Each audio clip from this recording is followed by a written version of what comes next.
Bonjour Alizé, bonjour Thibaut, merci de répondre à nos questions et de participer à ces débats qui, je l'espère, seront bien sûr inspirants. Ma première question va être simple, présenter, pitcher en quelques secondes, Alizé, votre startup Make Sense. Enchantée, bonjour à tous. Donc Alizé, je suis une des cofondatrices de Make Sense. Plus qu'une startup, on est avant tout un mouvement, une communauté. Notre mission, c'est d'accompagner toutes les personnes qui veulent construire une société durable et inclusive, que ce soit les citoyens, avec beaucoup de programmes de formation et sensibilisation citoyenne, que ce soit des entrepreneurs, avec un incubateur et un fonds d'investissement, ou que ce soit des entreprises qu'on accompagne via leurs collaborateurs à se transformer. Thibaut, vous êtes créateur de 2 startups. On va bien sûr se concentrer sur Vianova, mais vous avez également créé Spark Horizon. On en parlera, on y reviendra dans quelques instants. Avant tout, pitchez-nous Vianova. Bien sûr, donc je suis Thibaut Fèvre, le cofondateur et COO de Vianova. Vianova est une plateforme de gestion de données de mobilité qui permet aux villes de mieux comprendre, mieux contrôler et mieux réguler les nouvelles mobilités connectées et partagées. Aujourd'hui, nous sommes le leader européen de la gestion de ces données de mobilité. On travaille avec une quinzaine d'opérateurs de mobilité et avec 6 villes majeures en Europe. Alors Thibaut, vous hébergez au sein de Vianova un laboratoire, un observatoire de tendances des mobilités. Pouvez-vous nous dresser un bref paysage de la mobilité en France et en Europe? Actuellement, donc, la crise qu'on vient de traverser a créé un petit peu un choc systémique au niveau des nouvelles mobilités. On a vu notamment une baisse drastique de l'offre et de la demande de ces mobilités, de l'ordre de 60 à 90% selon les villes. On a également vu notamment une baisse du déplacement en voiture de l'ordre de 80%. Ce qu'il faut regarder aujourd'hui et ce qu'il faut avant tout éviter, c'est de revenir à la situation d'avant, revenir au tout voiture. La situation qu'on a vécue au cours des derniers mois a permis d'envisager un nouveau futur en termes de mobilité et on voit que certaines villes ont déjà lancé des plans de relance verte. Certains opérateurs ont revu leur business model. Donc je pense que c'est une période charnière qu'on est en train de vivre. Alizé, pour Make Sense, avez-vous observé des initiatives portées dans le sens de la mobilité sur Make Sense? On observe pas mal d'initiatives dans le sens de la mobilité, surtout depuis 1 ou 2 ans. Et nous, ce qu'on voit beaucoup de par notre ADN, c'est toutes les initiatives qui visent à avoir un impact sur les conséquences sociales et sociétales de la mobilité.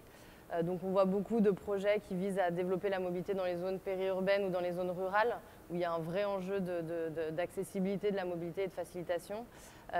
Beaucoup de projets aussi qui renforcent le rôle de l'entreprise dans la facilitation des déplacements pour les collaborateurs, là où historiquement c'est plus les collectivités qui gèrent les différents systèmes de bus, etc.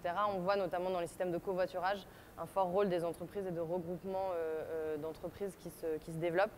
Et on voit évidemment une énorme tendance au partage et à la création de liens sociaux à travers la mobilité. Alors 70% des Français se considèrent comme éco-responsables, ceux qui désirent diminuer leur empreinte carbone, ceux qui désirent agir en faveur de l'environnement.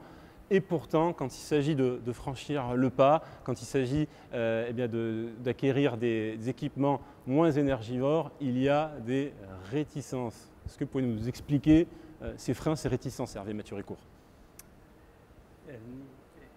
Beaucoup de choses doivent permettre de changer. Dans le cas de la mobilité électrique, il y a des idées reçues. Les clients, les Français se disent c'est pour des distances courtes. Ils ont peur de ne pas trouver de borne de recharge s'ils font des distances longues. Ils pensent que c'est très cher. Donc la première réticence, c'est simplement d'expliquer. C'est que les gens soient convaincus, et c'est vrai dans tout le secteur de l'énergie. Aujourd'hui, nous, on le voit très bien, on vient de lancer ce qu'on appelle un programme d'engagement. Mon programme pour agir. On dit aux gens, vous savez quoi, on peut vous faire gagner des points, et c'est mieux pour la planète, on va vous expliquer comment. Un des premiers moyens pour les gens de gagner des kiloactes, c'est tout simplement de comprendre ce qu'ils peuvent faire. Donc dès qu'ils lisent du contenu sur la façon d'économiser de l'énergie, on leur donne des kiloactes, et on sait que ça marche. Donc je crois que la première explication, c'est qu'il faut que les gens sachent, comprennent ce qui se passe, comprennent ce qui va bien, et ce faisant, gagnent de la confiance. Et nous avons tous un gros rôle d'explication, de pédagogie, de même que les pouvoirs publics. Deuxième réticence, deuxième explication, c'est aussi parfois la simplification d'un certain nombre de choses, notamment administratives. Dans l'exemple du panneau photovoltaïque dont je parlais tout à l'heure qu'on met sur son toit, en France, il faut 6 mois pour obtenir toutes les autorisations. Je vous passe lesquelles. Dans d'autres pays, il faut 6 semaines. Et ce qui est vrai pour le panneau solaire qu'on met sur ce toit est vrai sur d'autres types de sujets dans le véhicule électrique. Obtenir un certain nombre d'aides, c'est aussi compliqué. Donc c'est vraiment le deuxième point. Et puis le troisième point, c'est des aides tout court. Je citais l'exemple là, du thermostat récemment promu par des aides gouvernementales à 150 €, mais voilà de très bonnes idées. Parce que 150 €, ce n'est pas grand-chose, on a l'impression. Mais vous savez quoi? Ça fait la différence entre la pose du thermostat gratuit et la pose du thermostat pas gratuit. Et ça change tout. Et bien dans la mobilité électrique, c'est pareil. Il y a plein de choses où, en apportant des aides, on fera la différence entre ça ne valait pas le coup d'y aller, puis maintenant ça vaut vraiment le coup d'y aller. Donc voilà, me semble-t-il, les 3 points à lever. Beaucoup de pédagogie, beaucoup d'explications, réassurance, parce que comme vous le dites, les Français, ils veulent. Le deuxième, beaucoup de simplification. Et puis le troisième, des aides bien ciblées au bon endroit pour déclencher un changement du business model. Dans les enquêtes d'opinion, l'écologie qui est devenue la préoccupation principale des Français, 26% des Français considèrent que l'écologie est la préoccupation la plus importante devant le chômage, devant l'insécurité. Alizé, même question, pourquoi y a-t-il des freins? Je rebondis tout à fait sur ces différents freins identifiés et j'irai même plus loin en disant qu'il y a un changement à faire dans le type de véhicule, mais aussi même dans le type de mobilité qu'on utilise. Et donc, en plus il y a effectivement un enjeu de connaissance. Comment est-ce que je peux aller d'un point A à un point B en utilisant parfois du multimodal, mais que ça soit simple et pratique pour moi en continu. Et après, je trouve qu'il y a un vrai changement de récit qu'on a apporté. C'est-à-dire qu'aujourd'hui encore et encore plus hier, avoir un véhicule, c'est un signe de reconnaissance sociale, c'est un signe de positionnement. Et donc demain, il faut que le véhicule électrique devienne le nec plus ultra du véhicule et qu'on soit fier d'avoir un véhicule électrique et encore plus qu'on soit fier d'avoir un super vélo ou qu'on soit super fier de faire du covoiturage. Et ça, sur tous les enjeux de société qu'on voit aujourd'hui, il faut changer ce récit pour créer en fait de l'adhésion et de l'attirance vers ça et que ça ne soit plus juste une question de prix ou d'arguments rationnels. Je pense qu'il y a une part aussi d'imaginaire qu'on doit transformer sur la mobilité. Déconstruire les mythes du véhicule électrique, faire de la pédagogie, vous rejoignez Hervé Mathieu-Ricourt et Alizé. Thibaut? Tout à fait, et je peux également ajouter quelque chose. Aujourd'hui, il y a un réel changement de paradigme. Pendant des décennies, on a eu ce but du véhicule individuel. Aujourd'hui, comme le disait Alizé, le véhicule individuel n'est plus nécessairement une marque de reconnaissance sociale. Et aujourd'hui, la mobilité partagée apporte une réelle solution viable sur le long terme pour un avenir plus durable. Pour rebondir sur ce que disait Hervé Mathieu en termes de déficit de pédagogie, aujourd'hui il y a également d'autres déficits, notamment il y a un déficit de transparence, c'est-à-dire qu'aujourd'hui vous allez avoir une multitude d'offres de recharge par exemple, vous allez avoir des recharges publiques ou des recharges payantes et vous allez vous retrouver à payer votre première heure de recharge 1 € et ensuite votre deuxième heure de recharge 30 €. Donc forcément, l'utilisateur final est perdu. Deuxièmement, il y a un manque en termes de choix de l'offre. C'est-à-dire qu'aujourd'hui, on a une volonté politique très forte au niveau de la mobilité électrique, mais il y a un manque de volonté industrielle et économique pour proposer un large choix de véhicules électriques aux utilisateurs finaux. Alors, 200 000, c'est le nombre de véhicules qui circulent en France quand la France, en 2019, vend 2,2 millions de véhicules essence ou diesel. On parlait également de ces bornes de recharge. On doit, à l'horizon 2022, installer 100 000 bornes de recharge. Vous en parliez précédemment. Il y a à ce jour près de 30 000 bornes, donc on est très loin du résultat. Vous, avec votre expérience, vous aviez monté Spark Horizon, qui a dû fermer ses activités. Parlez-nous de Spark Horizon et les raisons pour lesquelles vous les avez fermées, ce qui explique aussi un début de réponse sur ce phénomène de lenteur. 100 000 bornes, on est au premier trimestre 2020 à 30 000 bornes. Alors bien sûr, oui, c'est clair, on stagne. Nous, quand on a démarré Spark Horizon en fin 2017, début 2018, on était à 25 000 bornes. Aujourd'hui, on est à 30 000 bornes. Donc, je vous laisse faire le calcul, 5 000 bornes de plus en 2 ans. Pour préciser, donc, on a fermé les activités de Spark Horizon en France, mais on les continue en Suisse, pays dans lequel on a trouvé un marché plus attractif. Les enseignements qu'on a pu tirer de cette expérience, ils sont notamment en termes de product market fit. On s'est rendu compte qu'en France, comme on sait, il y a énormément de subventions publiques pour favoriser l'installation de bornes de recharge. Mais en contrepartie, on s'est rendu compte qu'il y avait un manque de volonté de la part des foncières, qu'elles soient publiques ou commerciales, qui reçoivent ces subventions pour installer des bornes de recharge. Il y a un manque de volonté économique, c'est-à-dire d'atteindre un business model qui soit viable sur le long terme. Donc on installe des bornes et si ces bornes perdent de l'argent, ce n'est pas grave puisqu'elles ont été subventionnées. Donc à la différence de la Suisse, où là on a vu qu'il y avait une réelle volonté économique de faire du profit sur ce type d'infrastructure, et aussi sur le fait que les taux publicitaires en Suisse sont plus élevés. Car tout le point central de notre business model chez Spark Horizon, c'était de financer ces infrastructures de recharge par de la publicité à travers des écrans publicitaires directement intégrés aux bornes de recharge. Hervé Mathieu, pour Engie, vous commercialisez des bornes de recharge électrique pour les particuliers. Ça, je suppose, accélère un petit peu ce phénomène de lenteur que l'on observe concernant l'installation de cet objectif à 2022, 100 000 bornes sur le territoire métropolitain français. C'est l'idée que j'évoquais tout à l'heure et qu'on a besoin de rassurer des gens. 8 sur 10 sont intéressés. Quand même, dans ce secteur, tout est au vert. Tout est au vert. Hein. Je crois que dans les pays du Nord, la Suède, si je ne me trompe pas, on en est à 20% de vente de véhicules électriques. Tous les constructeurs, on a un peu plus tard dans cette keynote une présentation de BMW, si je ne me trompe pas, tous les constructeurs ont maintenant des gammes extrêmement larges. Donc les Français en veulent, les gammes sont là, l'activité se développe dans d'autres pays qui ne sont pas si loin de chez nous, hein. La Suède, c'est pas très très loin. La France est un pays géographiquement central, donc on va voir de plus en plus de gens venir. Il va y avoir une exigence de plus en plus forte sur ces sujets. Tout est au vert. On doit tout débloquer maintenant un par un. Et c'est pour ça qu'on a, nous, tous les petits problèmes qui subsistent. Ce n'est pas pour les minimiser. C'est juste qu'ils sont en train de nous entraver dans ce qui pourrait être une véritable explosion des achats, de l'utilisation, et donc un facteur de croissance. Et en plus, c'est vraiment génial, c'est ce qu'il faut, parce que ça va faire, hein, c'est un tiers de la production de CO2, hein, le transport des particuliers, 32-33%, quoi. Or, un véhicule électrique, on pense que c'est à peu près un tiers de la dépense en CO2 d'un véhicule thermique.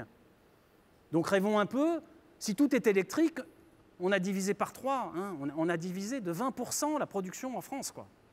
C'est énorme, c'est énorme. Donc on doit tout débloquer et cette approche que nous souhaitons adopter avec la proposition de bornes que vous avez dit, qui s'accompagne de tout le reste, c'est ça qui nous semble très important. On dit aux Français, bon, tu as envie d'avoir un véhicule électrique, vous êtes 8 sur 10 à le dire. Bon, allez chez un constructeur parce que ça, nous, on ne le fera pas, mais tout le reste, venez chez nous. La borne, l'achat, la pose, le forfait, les outils d'aide à la conduite, les outils d'aide au recyclage de la batterie, la vente. Ça fait partie, on doit avoir des approches sur ces sujets de mass market. Et dans le mass market, il faut que tout soit parfait. Alors l'État verse-t-il une prime aux Français et aux Françaises qui souhaitent s'équiper avec une borne électrique? Alors sur ce sujet, comme sur d'autres, l'État fait de beaux efforts. Je vous évoquais la partie sur les thermostats à domicile. Il y a aussi une prime sur l'installation de bornes, 300 € de mémoire. Ce qui est très important sur ces sujets de primes, ça fait partie de l'évolution dont on a besoin. Pédagogie, simplification de tout un tas de choses et des aides aux bons endroits, mais qui soit massive et durable. Massive et durable. Pas d'exclusion. Il ne faut pas qu'on fasse des dossiers avec 4 coches. Non, non, c'est borne égale aide. Et il faut que ça soit avec une vision de long terme pour qu'un acteur économique, quand il fait quelque chose, il lui faut 2 mois pour comprendre, 3 mois pour mettre en œuvre, 6 mois pour fiabiliser, et au bout d'un an, ça déroule, ça déroule, ça déroule. On ne peut pas arrêter des mécaniques d'aide au bout d'un an. Donc c'est des super démarrages qui ont été faits, on cite ces 2 exemples, avec des montants qui restent raisonnables, 150 € pour des thermostats, 300 € pour une borne, c'est plus pour des véhicules. Maintenant, l'effort à avoir, c'est soyons massifs, donc pas d'exclusion de faut tel et tel type de règles pour accéder à l'aide, et ayons une vision de long terme. Est-ce que vous avez vocation, vous, Engie, à déployer, distribuer des kits de rétrofit? Ce sont des solutions qui permettent de transformer des moteurs thermiques en moteurs électriques. Bon, vous pourriez être marketeur chez nous, hein, parce que, en fait, qu'est-ce que vous êtes en train de dire? Vous êtes en train de dire ce qui nous a amené à développer, par exemple, avec notre startup studio WeFound, certaines startups, je citais Antilope tout à l'heure. Pourquoi on a développé ces startups? Mais c'est parce que les clients disent « Ouais, moi, quand je suis dans le véhicule, je sais qu'il y a un indicateur de durée de la batterie, mais je ne devrais pas le dire, je n'ai pas confiance. » Et donc, on s'est rendu compte, passez-moi l'expression là, anglo-saxonne, c'est un pain point. Il faut le lever, ça. Parce que si on ne règle pas ce problème, le consommateur n'ira pas. Le résultat, Antilope. Ce que vous dites, c'est un autre pain point. Ben moi, je rêve qu'une start-up se développe pour mettre en place ce rétrofit. Et nous, Engie, on sera les premiers à les accompagner. Et le message est passé, elles sont nombreuses à nous bien regarder passé, en direct pour ce premier numéro du Off by Madi Keynote. Parlons de mobilité douce avec vous, Thibaut. On parlait de Spark Horizon, mais on va parler également, bien sûr, de Vianova. Quelles sont vos réflexions pour accompagner la mobilité douce avec Vianova notamment? Alors nous, on accompagne le développement des mobilités douces en aidant en fait justement les villes à mieux collaborer avec les opérateurs de ces nouvelles mobilités. Notamment, je vais citer en exemple les nouvelles mobilités connectées et partagées, de type trottinette, vélo électrique, etc., qui ont un petit peu envahi les trottoirs au cours des 2 dernières années et qui génèrent à la fois des bénéfices utilisateurs, mais qui génèrent également certaines crispations au niveau des villes et puis même au niveau des citoyens, du fait des trottoirs encombrés. Donc nous, à travers notre plateforme, on aide les villes à mieux collaborer avec ces opérateurs. Comment? En collectant les données générées par ces nombreux véhicules et en les traitant, les enrichissant et en leur donnant du sens pour que les villes puissent définir de meilleures politiques d'urbanisme, par exemple. Là, vous êtes déployé sur combien de villes en France, par exemple? Alors aujourd'hui, on est essentiellement déployé en dehors de France. Donc on travaille avec 6 villes européennes. On travaille notamment avec Bruxelles, avec Zurich, avec Stockholm, avec Helsinki, avec Faro et Bâle. Les premiers retours à date que vous pouvez nous faire? Les premiers retours sont très bons et il y a une réelle demande des villes pour développer plus de fonctionnalités sur ce type de plateforme. La plateforme à date a permis à certaines villes de mieux comprendre les usages, notamment pendant le confinement. Ça a donné certaines sources essentielles d'informations sur le paysage de la micromobilité dans ces villes pendant le confinement.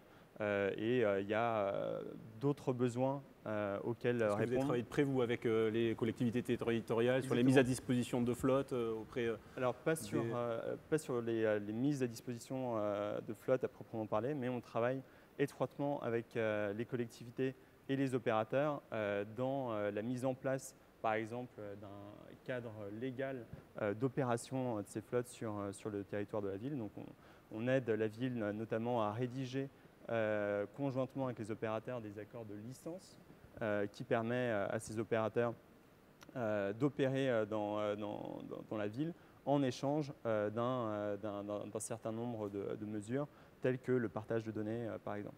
Alizé, sur Make Sense, quelles sont les initiatives qui sont portées en faveur de la mobilité douce? On a plusieurs initiatives d'entrepreneurs ou de start-up qui viennent répondre à des enjeux, pas forcément du véhicule électrique, mais plus de ce que j'exprimais tout à l'heure, de l'accès à la mobilité. Donc, notamment l'initiative ECOV qui s'inspire des modèles de lignes de bus, mais crée des lignes de covoiturage, donc vise à un peu standardiser le covoiturage sur certaines lignes et qui est en partenariat avec pas mal de collectivités. Donc c'est très simple, il y a une application et puis les voitures passent sur la ligne qui a été définie, et puis s'il y a des covoitureurs qui se manifestent, ils s'arrêtent. Ou encore une initiative qui s'appelle Atchoum et qui vise à créer plus de partage de voitures dans les zones vraiment rurales.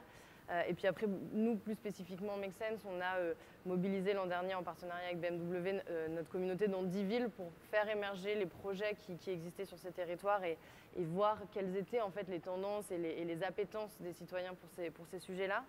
On a repéré plusieurs choses. La première qui est que la mobilité reste un sujet très systémique, et là on le voit, c'est des acteurs privés, c'est des collectivités. Les citoyens ont parfois un petit peu du mal à s'y retrouver. Et puis la mobilité, ça touche en fait à un confort de vie. Et en fait, on voit aujourd'hui, il y a d'autres thématiques comme le changement de l'alimentation qui sont beaucoup plus simples que les changements de mobilité, parce qu'on touche quand même à quelque chose qui est intrinsèque, qui est sa liberté. Et on est une génération pour qui la liberté de voyager partout dans le monde est très importante. Et pour revenir sur le premier aspect, ce qu'on a beaucoup encouragé, c'est la réunion en fait, lors de forums ou lors d'ateliers de travail des acteurs du territoire. On le fait notamment avec le WWF sur des plans climat locaux, les acteurs du territoire, les entreprises, les PME, les collectivités et les citoyens aussi, pour permettre de créer des solutions ensemble et sortir le citoyen de son seul rôle de consommateur. Parce que oui, on peut consommer et demander un véhicule électrique en concession, mais en fait, on peut aussi demander à son entreprise de mettre en place des plans. On peut aussi se réunir et aller voir sa collectivité pour demander à installer des bornes. Et nous, on incite beaucoup tous les gens qu'on engage à dire outre votre consommation, vous avez plein d'autres façons d'agir et de faire pression bienveillante pour que notamment ce sujet des bornes peut-être s'accélère. On voit à travers votre témoignage que c'est un secteur qui est en plein mouvement. On parlait de cette application. Quels sont aussi le recul qu'on peut avoir au-delà de l'idée originale, de l'idée audacieuse, de l'idée novatrice? Comment on transforme l'essai pour en faire un cas d'usage collectif? Bon, alors c'est des sujets classiques pour les startups. Il y a évidemment celui du modèle économique. J'en parlais tout à l'heure, des projets comme ECOV ou comme Klaxit par exemple ont un modèle économique assez hybride entre les collectivités, les utilisateurs et les entreprises. Et les entreprises aussi qui aujourd'hui sont prêtes à payer pour financer la mobilité de leurs collaborateurs. L'autre sujet, celui de la masse critique. Quand on a un projet comme ECOV qui en fait, a besoin d'une masse critique à la fois de voitures qui passent et qui offrent le service et puis de gens qui viennent. Et donc c'est comment faire monter progressivement cette masse critique des deux côtés pour qu'il n'y ait pas de déception. Et là, il y a tout un enjeu outre un service de covoiturage, ECOV, en fait, ce sont des communautés sur les territoires de gens qui ont envie de changer leurs pratiques de mobilité, mais peut-être d'autres choses. Et donc nous, on les accompagne beaucoup à, c'est ce que je disais tout à l'heure, quel est l'imaginaire autour de ça et pourquoi est-ce qu'on a envie de se retrouver autour du covoiturage. Peut-être qu'on partage d'autres valeurs et comment ECOV se fait aussi le porteur de toutes ces autres valeurs pour créer des vrais mouvements qui permettent d'attirer beaucoup plus de gens. On a bien compris que l'accompagnement a été central pour pouvoir développer ce type d'usage avec les pouvoirs publics, mais également avec les grands groupes. Et ma question va tout naturellement se diriger vers vous, Hervé Mathieu. On n'avait pas imaginé qu'en 2008, Engie serait sur le marché de la voiture électrique. Vous avez développé votre métier de fournisseur d'électricité pour être sur une stratégie d'accompagnement de véhicules électriques. Comment faites-vous pour challenger votre startup studio WeFound? Comment travaillez-vous avec votre partenaire? Alors, on apprend en permanence. WeFound est jeune, c'est un startup studio. J'invite tout le monde avec qui nous collaborons depuis, de mémoire, 3 ans, très peu de temps.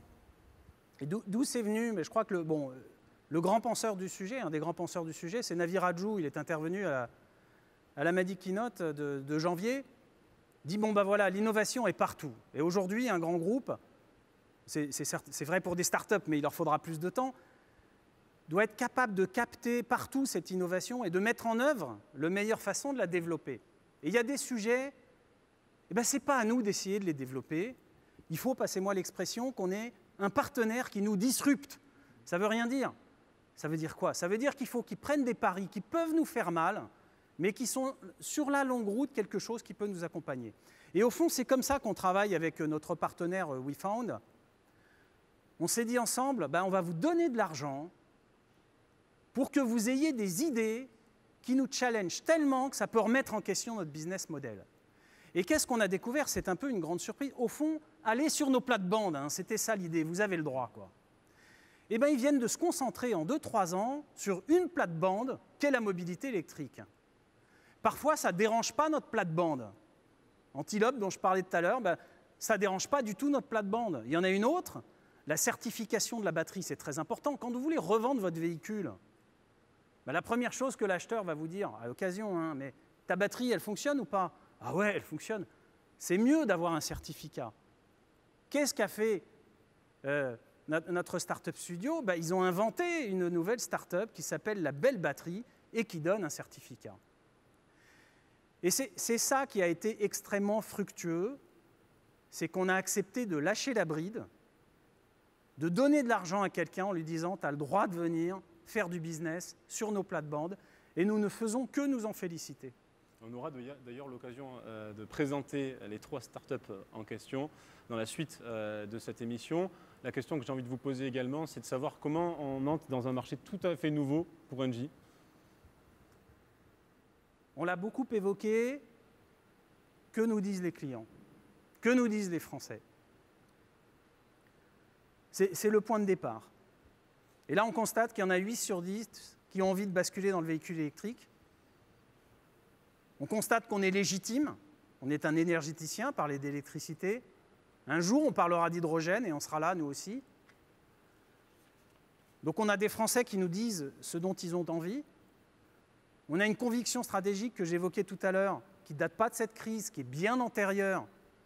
C'est qu'on doit accompagner les Français, et en particulier nos clients, dans un consommer moins, dans un consommer mieux, pour réussir une transition écologique. Écouter nos clients, écouter les Français, une conviction stratégique de long terme. Et puis ensuite, on apprend au fil de l'eau, notamment avec des partenaires comme WeFound. C'est peut-être les trois grands piliers de ce développement que nous avons. Conviction stratégique, écoute des Français et des clients, et apprendre avec des partenaires. Alors Thibaut Fèvre, je parlais précédemment de votre expérience avec Spark Horizon. Vous êtes déplacé du marché du véhicule électrique vers les mobilités douces. Est-ce qu'il y a des différences, des similitudes entre ces deux marchés en termes d'approche? Est-ce que vous avez pu bénéficier de cette expérience sur le véhicule électrique pour déployer votre solution sur la mobilité douce? Alors pour parler de la mobilité douce dite partagée, oui, il y a des similitudes et ces similitudes sont essentiellement opérationnelles. C'est-à-dire qu'aujourd'hui, déployer des réseaux d'infrastructures de recharge, c'est un métier qui est extrêmement coûteux et physique, notamment en termes de ressources techniques, financières, humaines.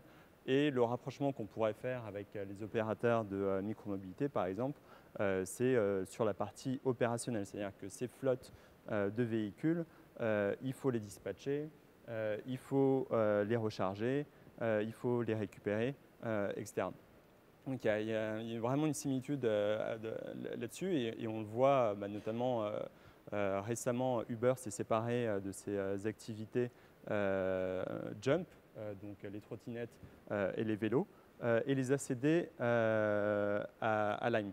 Et en fait, c'est naturel comme move parce qu'au final, d'un côté, on a une plateforme, donc Uber, et de l'autre, on a des opérations, donc la gestion de flotte de micromobilité, qui ne demandent pas du tout la même expertise et qui ne demandent pas du tout le même type de ressources. Même question, Hervé Mathieu. Vous êtes-vous inspiré de l'expérience dans la distribution d'équipements tels que les chaudières, tels que les thermostats, dans la distribution des bornes de recharge électrique pour les particuliers? Alors ça, c'est un truc très intéressant, c'est que on a 200 agences en France chez Engie, avec des techniciens qui, tous les jours, interviennent chez des clients sur des installations, de la maintenance, de pompes à chaleur, de chaudières, de radiateurs intelligents ou pas, de thermostats, etc. Donc on a des techniciens sur le terrain dont le goût, l'intérêt, c'est la technique dans le domaine du chauffage, de l'énergie chez le client. Et là, on observe quelque chose de particulièrement fascinant qui donne beaucoup d'espoir sur le développement de ce secteur. C'est que nos techniciens, nos patrons d'agence, ils veulent se lancer dans l'installation et la gestion des bornes de recharge électrique. C'est très intéressant. Parce que une équipe technique, un directeur d'agence, son kiff, passez-moi l'expression, c'est de travailler sur ce qu'il connaît. Une fois qu'il est passé à une autre technique, il sait faire. Mais il y a souvent un pas un peu plus important, un peu plus long, et d'adoption psychologique pour le technicien, à basculer sur quelque chose de nouveau. Et la borne électrique, c'est nouveau. Et bien là, pourtant, ils nous disent, attendez, ça, c'est notre métier. On en veut. On veut le faire. On sent que les clients le veulent. Ben, c'est porteur de beaucoup d'espoir et, comme tu le disais, Pierre, ça montre bien que d'être présent dans l'installation, chez le client, des équipements de chauffage et d'énergie, ben, c'est la base de départ idéale pour rentrer dans tout ce qu'on a à faire dans le domaine de l'énergie que j'évoquais tout à l'heure. On doit délocaliser la production d'électricité, on doit déconsommer, aider les gens à avoir les outils pour le faire, et on doit découvrir et faire adopter de nouveaux usages. Eh bien, dans l'énergie, ça passe par une présence locale, des agences, des techniciens, des gens qui font chez les clients. C'est une base de départ que nous avons chez Engie et que nous sommes en train de transformer, de faire évoluer, précisément sur le domaine du véhicule électrique, de la mobilité au sens large, et avec une adhésion, un désir de nos équipes techniques. C'est très, très, très inspirant, et en plus, c'est porteur de beaucoup d'espoir. C'est se réinventer, c'est cela? C'est se réinventer, ça veut dire que ça va marcher. Si les équipes techniques en veulent, ça marchera. On a beaucoup de choses, encore une fois, à régler. La pédagogie, la simplification, tout un tas de choses, notamment les mesures administratives, les aides ciblées, mais massives et de long terme. Mais enfin, si les équipes techniques de ce pays se disent, là, il faut qu'on y aille, bah, une grande partie du chemin est déjà fait, puisque par ailleurs, on a 8 Français sur 10 qui disent moi j'ai envie d'y aller, quoi. Tout est là, on n'a plus qu'à faire monter en puissance cet écosystème de la mobilité. On sait que ce n'est pas simple, mais tout y est. Alizée, les perspectives de développement de Make Sense, quelles sont-elles? Je pense qu'il y a un vrai enjeu, on vient de le voir, de plus sensibiliser et accompagner toutes les personnes, notamment qui veulent changer leur pratique de mobilité ou avoir un impact sur ces sujets. Nous, on a des programmes de formation-action qu'on appelle Réaction, qui sont en plusieurs étapes et qui permettent à toutes les personnes qui participent de comprendre un peu quels sont les enjeux, les tenants et aboutissants, et puis qui les guident sur une semaine, plusieurs semaines, sur quelles sont les actions qu'elles peuvent mettre en place pour avoir un impact sur les enjeux de la mobilité, avec à chaque fois plusieurs niveaux, des niveaux très simples de qu'est-ce que je peux changer moi dans ma consommation, et puis au fur et à mesure des niveaux un peu plus complexes pour avoir un impact un peu plus sur le système, entre guillemets, et qui peut passer par ce que je mentionnais tout à l'heure, aller demander un plan de mobilité à son entreprise, se regrouper pour aller demander à sa mairie d'installer une borne. Et je pense que sur les enjeux de la mobilité, ça s'inscrit dans un... Enfin, pour les citoyens qui ont envie d'agir, ça s'inscrit dans le contexte plus global de la lutte contre le réchauffement climatique et la préservation de l'environnement, et avec aussi l'envie de le raccrocher à des problématiques que vivent les gens. Et la mobilité, c'est notamment la pollution de l'air, et c'est notamment aussi le confort de vie et la qualité de vie. Donc voilà, tout ça nous permet très certainement de lancer dans les prochains mois des programmes de formation-action sur ces sujets-là, en parlant à ce que les gens attendent, notamment environnement, pollution de l'air, qualité de vie. Avec pour objectif de toujours développer sa communauté. Exactement, et qu'il y ait toujours plus de gens qui s'engagent sur ce sujet-là avec des actions très concrètes et aussi des actions un petit peu plus long terme. Thibaut, pour Vianova, vous travaillez avec les collectivités territoriales. Avez-vous d'autres partenariats stratégiques en cours?